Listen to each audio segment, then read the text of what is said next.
বাংলাদেশের শীর্ষস্থানীয় দৈনিক দ্য ডেইলি স্টার ও প্রথম আলোর উপর সাম্প্রতিক হামলা এবং সাংবাদিকদের বিরুদ্ধে ক্রমবর্ধমান হুমকির প্রতিবাদে রোববার পূর্ব লন্ডনের ঐতিহাসিক আলতাফ আলী পার্কে সমবেত হন সাংবাদিক, গণমাধ্যম কর্মী, সাংস্কৃতিক কর্মী ও ব্রিটিশ বাংলাদেশি কমিউনিটির সদস্যরা। লন্ডনে কর্মরত বাংলা ভাষাভাষী সাংবাদিকদের উদ্যোগে আয়োজিত এ প্রতিবাদ সমাবেশে বাংলাদেশের দুটি সংবাদ মাধ্যমের উপর সংগঠিত সমন্বিত হামলায় ভাঙচুর, অগ্নিসংযোগ, লুটপাট এবং সাংবাদিকদের আক্রান্ত হওয়ার ঘটনায় তীব্র নিন্দা জানানো হয়।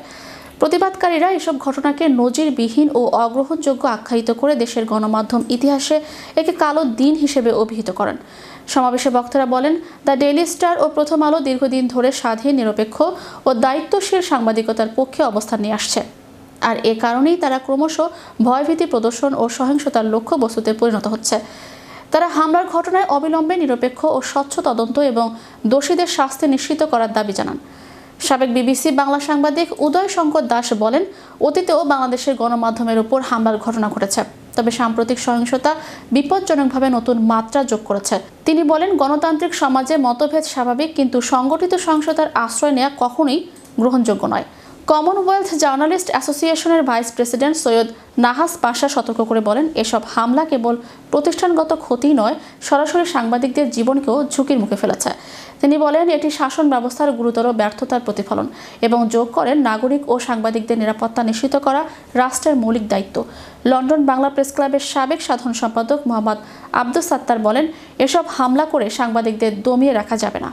তিনি বলেন, প্রবাসী বাংলাদেশিরা ঐক্যবদ্ধ, আমরা চাই না মুক্তিযুদ্ধের চেতনার বিরোধী শক্তি বাংলাদেশের মাথার চাড়া দিয়ে উঠুক।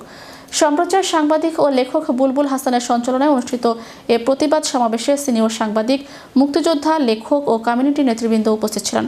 তাদের মধ্যে বক্তব্য রাখেন প্রথম আলো ইউকে প্রতিনিধি সাইদুল ইসলাম, নীলুফার হাসান, উর্মি মাজহার, আবু মুসা হাসান, মুক্তিযোদ্ধা লুকমান হোসেন, হামিদ মোহাম্মদ, আনসার আহমেদুল্লাহ, সারওয়ার ই আলম, এএসএম মাসুম, রুপি আমিন এবং এসএম তানভীর আহমেদ।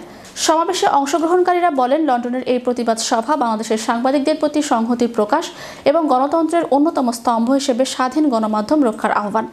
এদিকে লন্ডন বাংলা প্রেস ক্লাব বাংলাদেশে প্রথম আলো, দ্য ডেইলি স্টার সহ অন্যান্য গণমাধ্যম সম্পাদক ও সাংবাদিকদের উপর হামলার ঘটনায় তীব্র নিন্দা জানিয়ে এক বিবৃতি দিয়েছে। গভীর উদ্বেগ প্রকাশ করে প্রেস ক্লাব জানায়, অগ্নিসংযোগ, ভাঙচুর ও হামলার ঘটনাগুলো প্রেস স্বাধীনতা, মত প্রকাশের স্বাধীনতা এবং জনগণের তথ্য জানার অধিকারের উপর সরাসরি আঘাত, যা দেশের গণতান্ত্রিক অগ্রগতির জন্য মারাত্মক হুমকি। সাংবাদিকতা সবসময় স্বাধীন দরকার, সংস্কৃতি সবসময় স্বাধীন। এই স্বাধীনতার জন্যই, এই সমস্ত স্বাধীনতা অর্জনের জন্যই মুক্তিযুদ্ধ হয়েছে এবং স্বাধীনতা লাভ করা হয়েছে। আমরা পূর্ণাঙ্গ স্বাধীনতা চাই, মুক্ত চিন্তা সহ কথা বলার, সংস্কৃতি চর্চার, জীবনযাপনের এবং বেঁচে থাকার। যে বাংলাদেশের প্রথম আলো এবং ডেইলি স্টারের উপর যে হামলা হয়েছে, এটা তো সবাই আমরা বলতেছি যে মত প্রকাশের স্বাধীনতার উপর আক্রমণ হয়েছে, কিন্তু আসল ব্যাপারটা হলো যে সেটা তো হয়েছেই, কিন্তু দেশে একটা সরকার আছে। এই সরকার যদি গণমাধ্যমের উপর যে হামলা বা এই যে ডেইলি স্টারের এতজন কর্মী উপরে ছিল, যাদের জীবন ঝুঁকির মধ্যে ছিল, এইটা যদি প্রিভেন্ট না করতে পারলো, তাহলে এই সরকারই তো ব্যর্থ। এবং আমার মনে হয় যে অবিলম্বে যদি এদের গ্রেফতার করে বিচারের আওতাধীন না করা হয়, তাহলে এটার পিছনে কোনো উদ্দেশ্য আছে বলে মনে করি। বাংলাদেশে গত বৃহস্পতিবার যে নজিরবিহীন ঘটনা ঘটল, স্বাধীন বাংলাদেশে হয়নি, কিন্তু স্বাধীনতার উষালগ্নে ঢাকায় পাকিস্তানি সেনাবাহিনী গোলা নিক্ষেপ করে 3টি পত্রিকার অফিস ধ্বংস করে দিয়েছিল। তারই ধারাবাহিকতা দেখলাম আমরা 54 বছর পর, বাংলাদেশ স্বাধীন হওয়ার পর আবারও এই বৃহস্পতিবার রাতের বেলায়। এবং এটি সেই 71-এর একটা ধারাবাহিকতা বলে আমরা যদি মনে করি তাতে ভুল হবে না, কিন্তু এ কথাটা আমাদের উচ্চারণ করা দরকার। 71-এ জাতি যেমন ঐক্যবদ্ধভাবে পাকিস্তানিদের সেই ষড়যন্ত্র, সেই হামলা সবকিছু রুখে দিয়ে দেশ স্বাধীন করেছিল, আমরা আবারও নতুন করে প্রত্যয় নিচ্ছি এই প্রবাসী থেকে বাংলাদেশের জনমানুষের সঙ্গে আমাদের সংগ্রাম। এতে আমরা একাত্ম সম্পূর্ণভাবে আমাদের সংগ্রাম অব্যাহত থাকবে। স্বাধীনতার চেতনা আবারও সুপ্রতিষ্ঠিত করা হবে ইনশাআল্লাহ।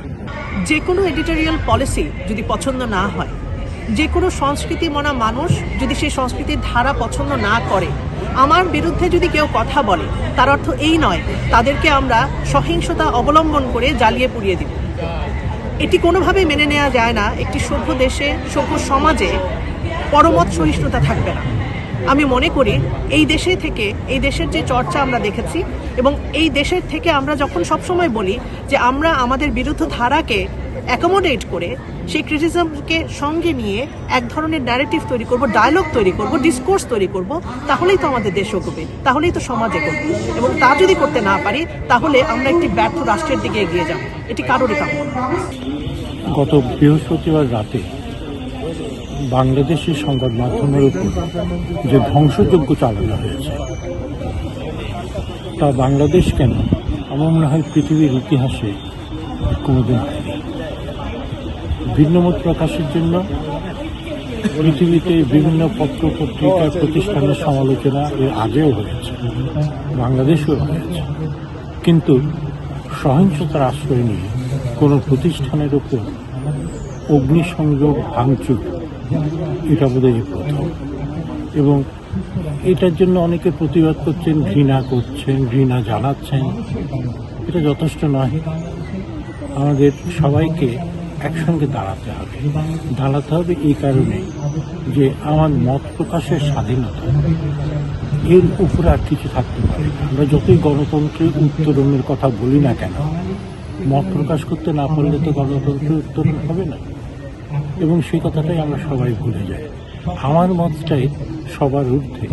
এই মনোভাবটা নিয়ে যদি আমরা চলতে থাকি তাহলে আমরা সামনের দিকে যাব না, আমরা যে পেছনের দিকে যাচ্ছিলাম সেই পেছনের দিকে আবার যাব।